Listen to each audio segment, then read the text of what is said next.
You are listening to the best of the Stephen A. Smith and Ryan Ruocco Show on ESPNNewYork.com. Hear them weekday afternoons from 1 to 3 on ESPN New York 98.7 FM. One piece of hoops news kind of slipped under the radar, and I do think it's relevant to all of us here. We've spent a lot of time over the last couple of weeks diving into every aspect of NBA free agency news we can. There's always something fascinating about player movement. And what it has done for us in this city is left a murky picture in the Eastern Conference.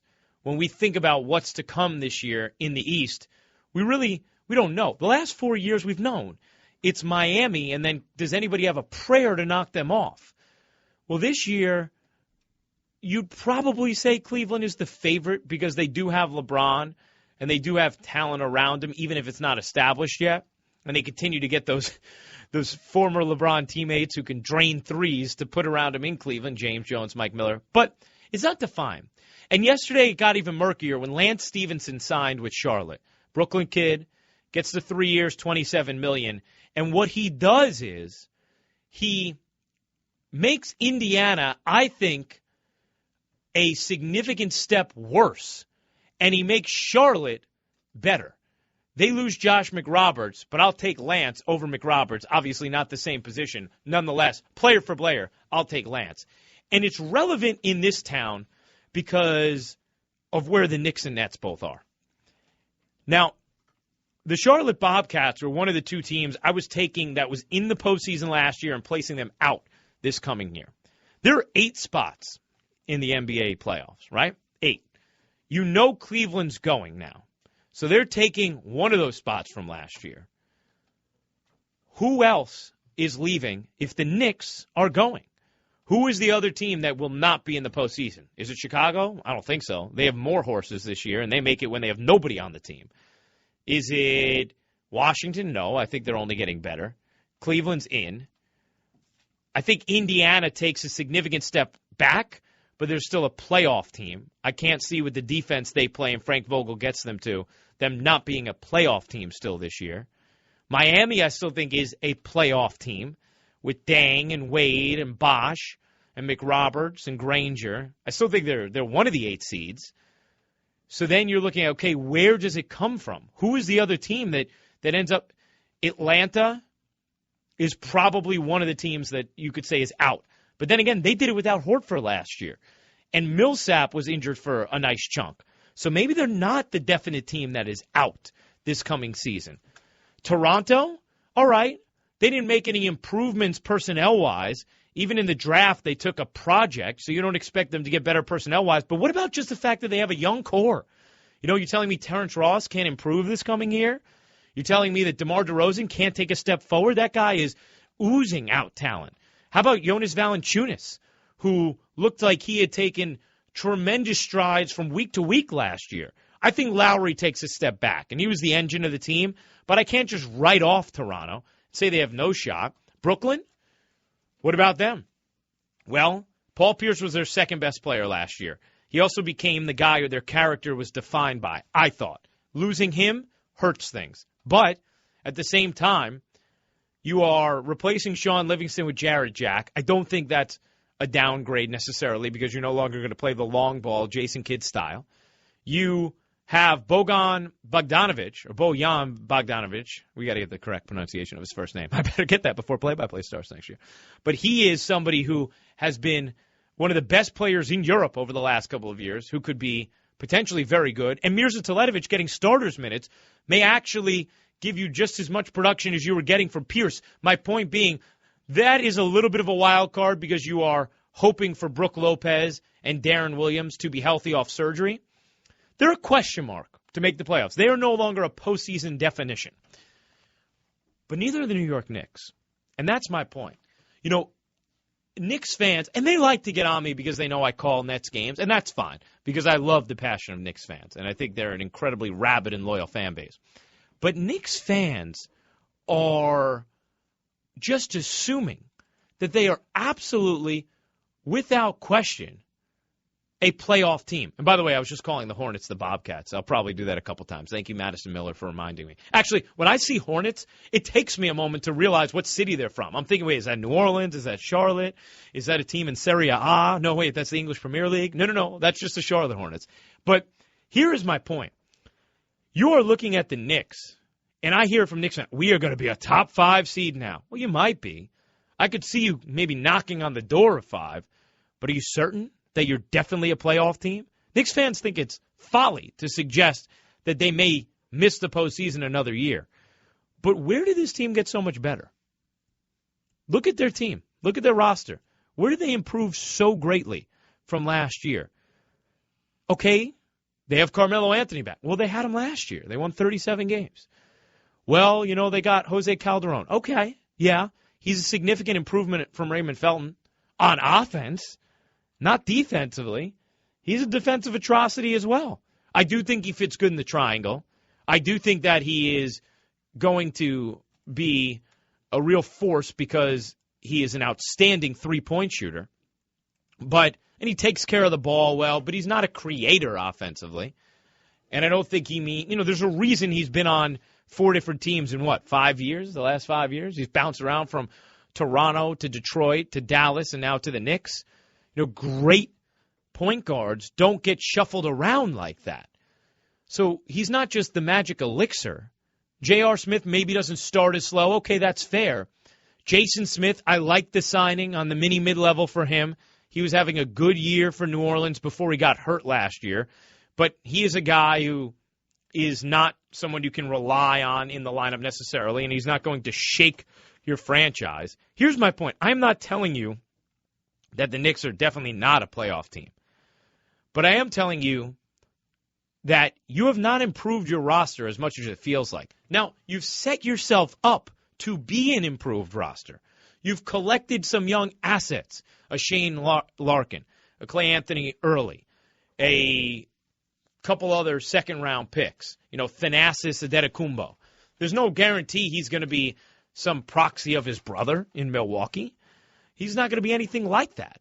So if you just look at the actual difference in personnel, are you certain? Are you certain when you've seen the other moves in this Eastern Conference that the Knicks are a playoff team? That's why if I was a Knicks fan, I wouldn't be happy about that Lance Stevenson move to the Hornets because it makes a 43-win team better. Another team you have to compete with in this conference for a playoff spot. It's not a shoo-in. And all of you are acting like it is. I am telling you, it is absolutely not. Samuel Dalembert is not a proxy of Tyson Chandler. He's not. People want to act like he is because he's a little offensively challenged and he's big and in the middle. If Samuel Dalembert plays more than 20 minutes, he's going to fall apart. Rick Carlisle was searching everywhere for a starting center last year. He had Samuel Dalembert on his roster. He couldn't hold the position. So that is if I look at the Eastern Conference, as the free agency dust settles, I do think ultimately the Knicks probably go to the postseason.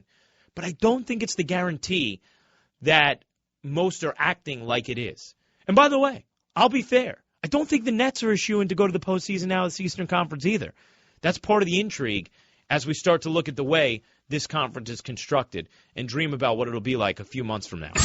You are listening to the best of the Stephen A. Smith and Ryan Ruocco Show on ESPNNewYork.com. Hear them weekday afternoons from 1 to 3 on ESPN New York 98.7 FM.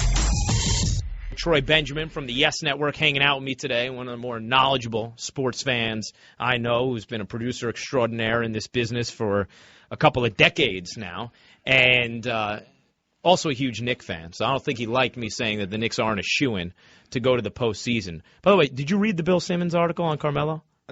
Probably one of the best things I've ever written about Carmelo. It was great. And yes. I don't know, I'm sure a lot of Knicks fans have read it because, first of all, let me just say this. Mm-hmm. Knicks fans get mad at me. I know I had a ton of them. Why are you generalizing all of us? Why are you generalizing all of us when you say, we're saying we're shooing for the playoffs? I don't do this. I know that. There are always exceptions. I'm responding to the general vibe I get from a fan base when I say I think Knicks fans believe they are no questions asked going to the postseason. By the way, I do think that they are going because I just think the change in feel around the team in itself. Like, for example, this past year, this sounds silly, but a lot of the Nets' success, I do think, had to do with how they won a big game on January 1st or January 2nd. The calendar turned. They had done it the year before, and they thought, oh, okay, it's a turning of the page mentally. They got their minds right. They cleaned the slate, and all of a sudden there's a different focus and energy. I think the Knicks are going to have the same thing, where they'll have a different focus and energy. I just thought personnel-wise they weren't guaranteed to be better. But the interesting thing about the Simmons article was it was a great defense of Carmelo Anthony. If you haven't read it, Colin joked about it. He said, well, if brevity is your thing, it's not for you. but which, it's long. It's a Grantland piece, but it's excellent. And it basically paints Carmelo Anthony almost like Dirk Nowitzki and saying, look, can you win with Melo as your main star?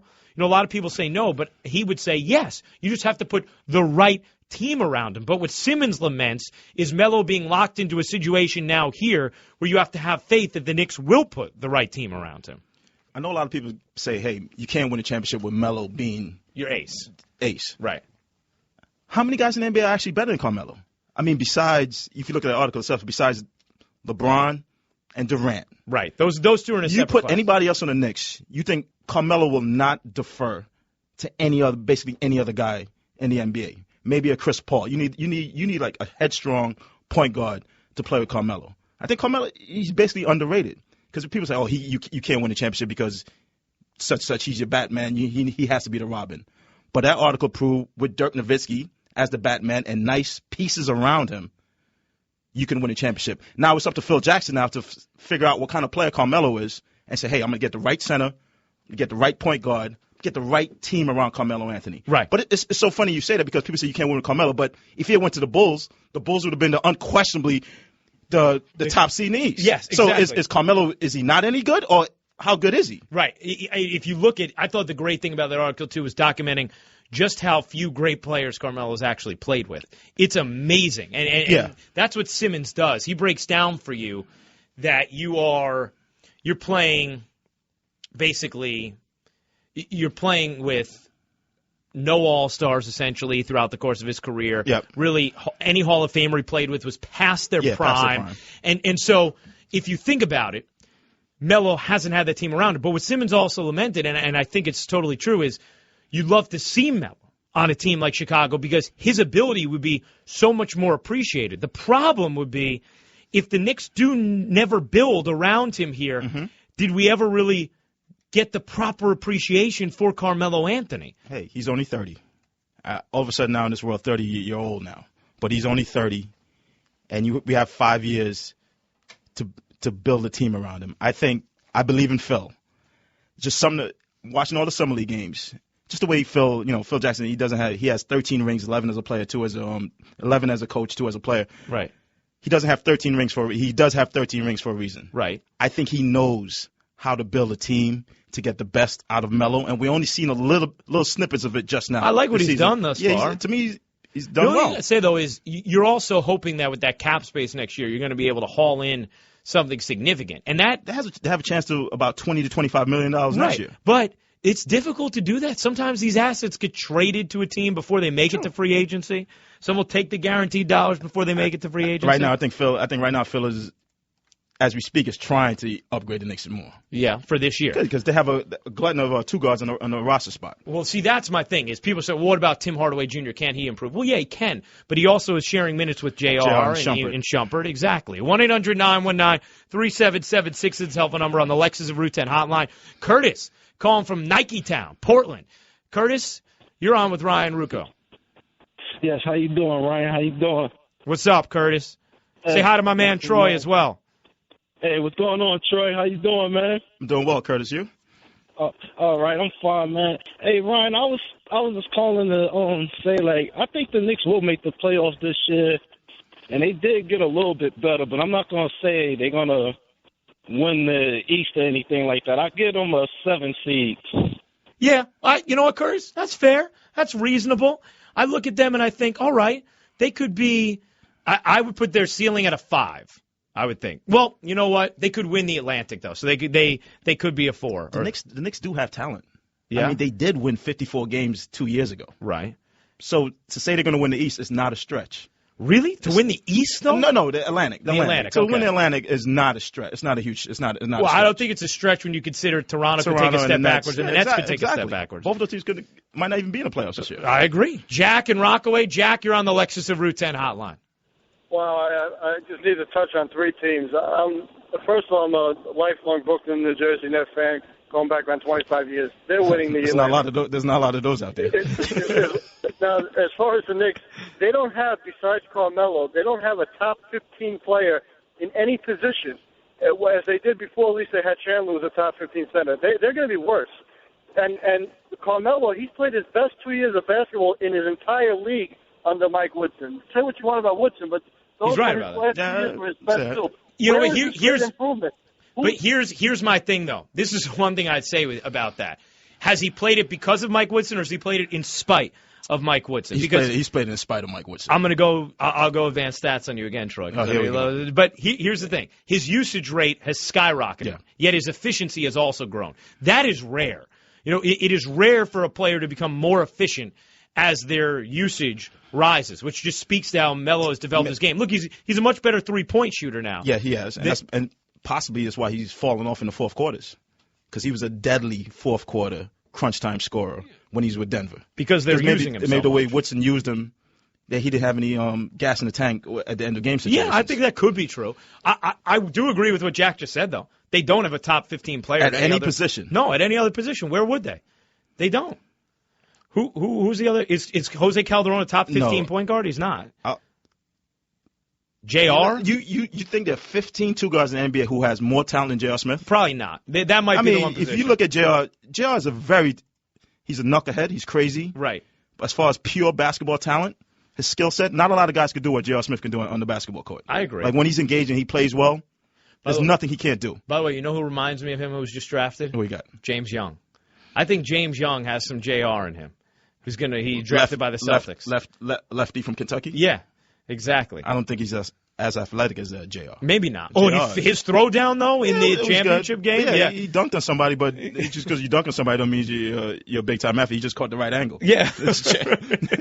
I mean, I guess he did. But I kind of like James Young. I don't think Jack is that far off. Here's what I'd say about the Nets, though, because that's one team that could come out for the Knicks to go in, right? Okay. You are relying on Darren Williams and Brook Lopez to come back and be effective. That's not a shoo-in. Now, if they do, I think there's a chance the Nets are better than last year, despite losing Pierce, because of Bogdanovich and because of what you might get out of Teletovic and Kirilenko in those minutes without Pierce now. But Lopez could come back, play 4 games, and be out for the year again. That's true. And we have not seen the real Darren Williams since he came over from Utah. We saw for half a season. Talk about a guy getting a free pass in New York City. Yeah, well, that's right. Hey, people started to get on him last year, though. Troy. Stop. If he was in the Knick uniform, but that's always going to be the case. He wouldn't survive the city. Well, I agree, but that's always going to be the case. Anyone in a Knick uniform is always going to get more heat than anyone in a Net uniform. That goes to something. Are the Nets really in New York? Because your point guard, your max player, playing way below level, and he's getting away with it scot-free. Yeah, I don't think he got away scot-free last year. He's gotten away with it. You are listening to the best of the Stephen A. Smith and Ryan Ruocco Show on ESPNNewYork.com. Hear them weekday afternoons from 1 to 3 on ESPN New York 98.7 FM. Here's my thing in regard to the Yankees approaching this trade deadline. They are, and Joel Sherman wrote about this a couple of weeks ago, and I always love his columns in the Post. They're in sort of an interesting spot. Because they're 500. Mm-hmm. They've looked like an average baseball team for the entire season. Okay. They have injuries to pitchers. 4/5 of the rotation is gone. And at least 2 of those guys are not coming back. I don't think. Maybe Tanaka comes back. Yeah. Maybe Pineda comes back. I never trust a guy with a shoulder, and Tanaka is going to try a treatment that sometimes still results in Tommy John. Let's say they get 1 back. You're dealing with a decimated pitching staff regardless. Your offense is the real problem, though. And you have so much money invested in those hitters when it comes to a McCann and when it comes to a Beltran. Right. It's not as if you can all of a sudden just move them. Going. Right. Yeah. Exactly. So you sort of need to rely on them. Now, the long-term strategy from some would be to say, just rebuild. This team's not winning a championship anyway. And then you have the captain at his last year and wanting to make a playoff push for him. And you also have just the fact that they're only 3.5 out of that 5th spot. The second wildcard spot. Right. Yeah. And they are still just 5 out of the division. Yeah. So to buy or to sell is sort of an interesting quantity. See, the way I look at it, now, I don't want to concede anything in Jeter's last year anyway, but for me, it's more so this. I don't want to concede anything because I don't think they are an obvious rebuild. They don't have. It's not as if you're the Mets where if you had a valuable piece, you could sell it off because you know you have a wave of something coming, or at least it feels that way. Mm-hmm. What wave do the Yankees have coming right now? It doesn't feel like that. It's not the nature of the Yankees to concede anything. I don't even think it even matters if Jeter's retiring or not. I think the Yankees are here to win games. So I think the Yankees are going to try to do everything they can to win games. So are you saying that the Yankees are going to be buyers or sellers? Yeah. In this? They're going to be buyers. Absolutely. Yeah. Here's an interesting one. Now, they didn't spend all that money in the offseason just to sit back and not make the playoffs. The Yankees are going to do everything they can to make the playoffs. Right. Yeah. I agree with that. But at some point, the strategy is going to have to change, right? You would think. Maybe it won't. But it has. This is what Selig wanted. Yeah. You have how many teams in baseball you have fighting for that second wild card spot? Right. So they all can be buyers when they normally would be sellers. If you look at the entire American League, only 2 teams basically say are out: Houston and Texas. 11.5, 13 games out of the second wild card spot. Basically, everybody. It's not going to be a type of market. Everybody's going to be up for try to make a trade because they're all going to be all going for a spot. Yeah, which makes sense. The interesting this is exactly name, this is Bud's dream. This is what he wanted. The interesting name is Troy Tulowitzki because Tulowitzki has basically sounded like he wants to be the replacement for Derek Jeter. You know, there are thoughts about whether or not he is going to remain in Colorado because they're sort of in a rebuilding situation and he is making huge money for a lot of years and whether or not it makes sense for them to keep him around. But he hasn't denied that he's talked about a trade with Colorado. I think he's taken a good approach to it. He also, he talked about being the replacement for Derek Jeter and talked about it as something that, would be attractive and not so foreign. I wonder. Where do I sign up for that? If you tell me I could get Tulo to be the Yankee shortstop after Derek leaves. That's what I'm saying. Exactly. That is exactly what I'm saying. Right now, if you are the Yankees and you can get your hands on him, that's an answer now and later. For this season? That's an answer now and later. You're going to play him at third base. It's interesting, right? Jeter's not getting off short for anybody. I know. So you can play. If you get Tulo to play third base and shit. Yeah. Of course, that'll be an upgrade. That'll be an upgrade regardless. Yeah, I think so too. And he's a Jeter. He wears number 2 because of Derek Jeter. That was his idol growing up. That would be. Well, and he could be the NL MVP if his team wasn't so bad. Yeah, Tulo's having a hell of a year. He's having an amazing year. So I could see the interesting thing would be whether or not what would happen with moving Jeter off short and what it would cost. Now, Dellin Betances, if you're ever going to acquire a guy like Tulowitzki, if I'm Colorado, that's going to be the first name. Yes. Yep. I want Dellin. Yeah. That would be the first name I ask for. And you know what? If you're the Yankees, as much as you love him, you would have to put him in because if you're talking about a position, get a guy like Tulowitzki, you would have to. You'd have to do it. And in defense of this, I'll say this about just like Betances this year.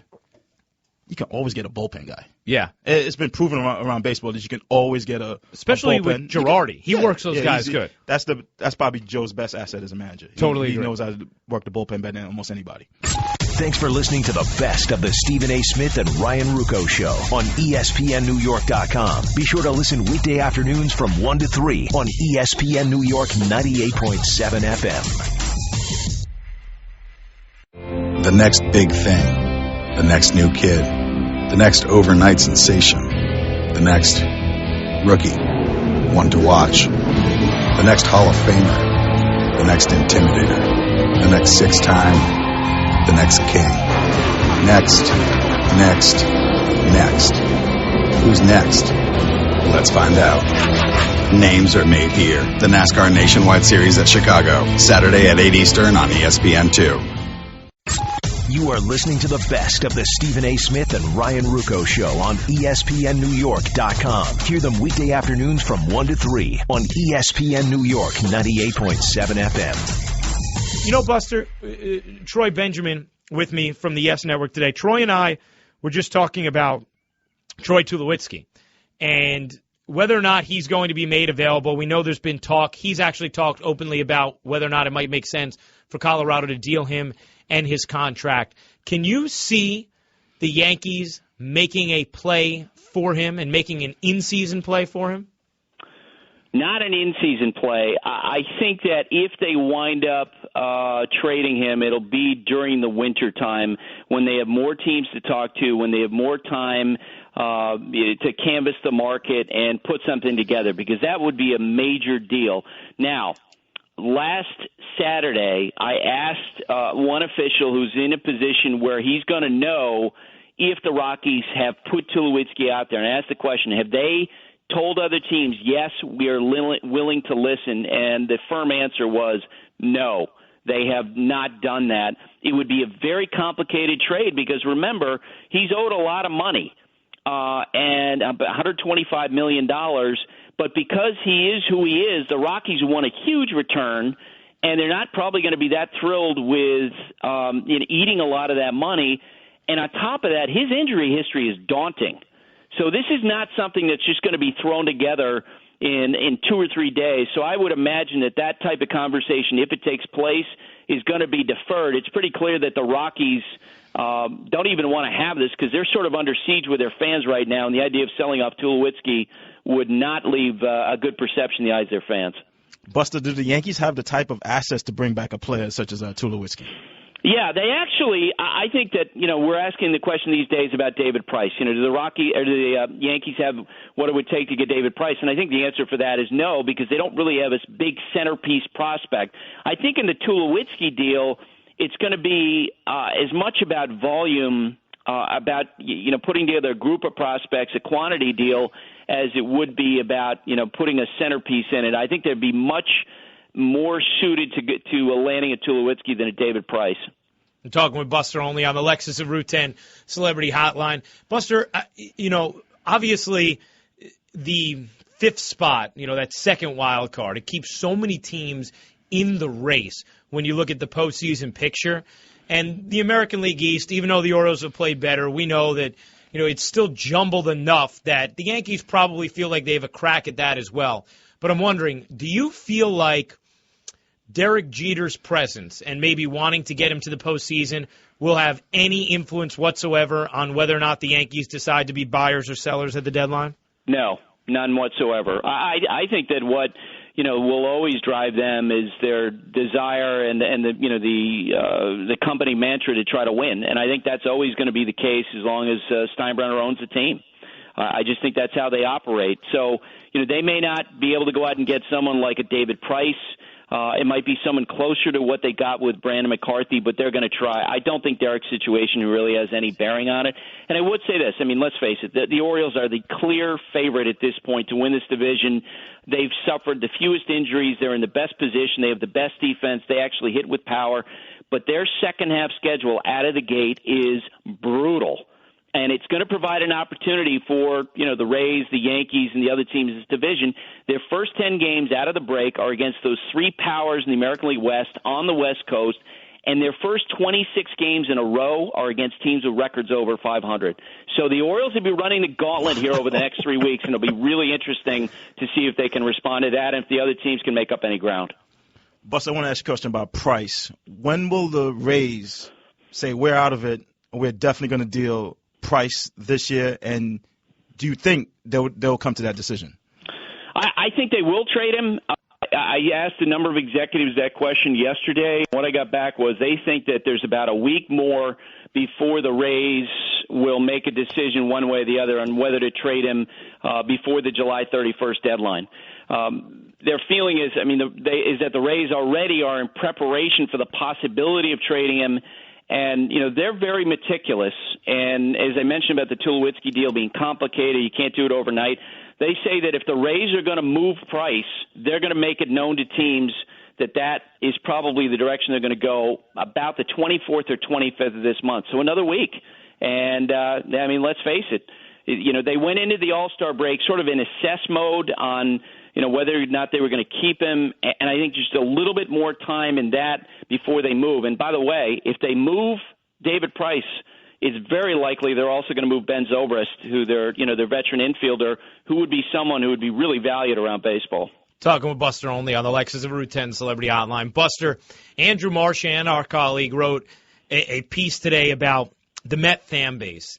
And, just basically at some point, are these fans giving the organization a free pass? At some point, if you waited long enough, I'm wondering, do you feel like the wait is anywhere close to being over for that fan base? I do. I think that they're going to be an interesting team next year. Now, they're going to have to make moves, and we're going to have to wait and see exactly what Matt Harvey is. Is this going to be something where he's good right out of the gate? Is he going to be like other guys who've had the Tommy John, and it's more of a 2-year project, and next year's kind of a wash? And I am, and I'm sure I'm not the only one, not only me and you and fans who are wondering, but I'm sure the people in the front office who wonder, what exactly is the payroll level going to be? Are they going to keep it at 85? Because that certainly on the face of it would diminish the chances that they're going to make a drive up in the standings. You cannot have the type of money that they have devoted to Granderson and David Wright, and maybe what they'll spend on Daniel Murphy if they keep him, and be able to maintain an $85 million payroll while adding guys. And if you don't improve this team for next year, no, I don't think they can compete. Buster, with the trade that the Cubs and the A's just pulled off, with the Cubs getting Addison Russell to fill in with all the shortstop they have in their organization, do you think Sandy Alderson is running to the phone to call Theo Epstein and say, let's get a deal done? Because it seems like those two teams would be perfect partners for each other to make a good baseball trade. You're exactly right. They are perfectly suited to make a deal because the Cubs have exactly what the Mets need, and the Mets have exactly what the Cubs need. And you're talking about two veteran executives who both know how to make trades. On paper, it would seem to be a natural match. And I know that Theo Epstein has come out and said that Starlin Castro is an important part of the organization, but it only makes sense if you're the Cubs and you have a number of middle infielders and you're going to trade one guy. Castro probably would be that guy because he's under contract and he's the most expensive. And maybe if you're the Mets and you're thinking the next year will be a year that you would want to, begin to make your push, that might be the guy because he's clearly, a guy who can help you right away in the big leagues. Buster, terrific stuff. It was good seeing you in Baltimore last weekend and good catching up with you today. Likewise. Take care, guys. You are listening to the best of the Stephen A. Smith and Ryan Ruocco Show on ESPNNewYork.com. Hear them weekday afternoons from 1 to 3 on ESPN New York 98.7 FM. The next big thing, the next new kid, the next overnight sensation, the next rookie, one to watch, the next Hall of Famer, the next intimidator, the next six-time, the next king. Next. Who's next? Let's find out. Names are made here. The NASCAR Nationwide Series at Chicago, Saturday at 8 Eastern on ESPN2.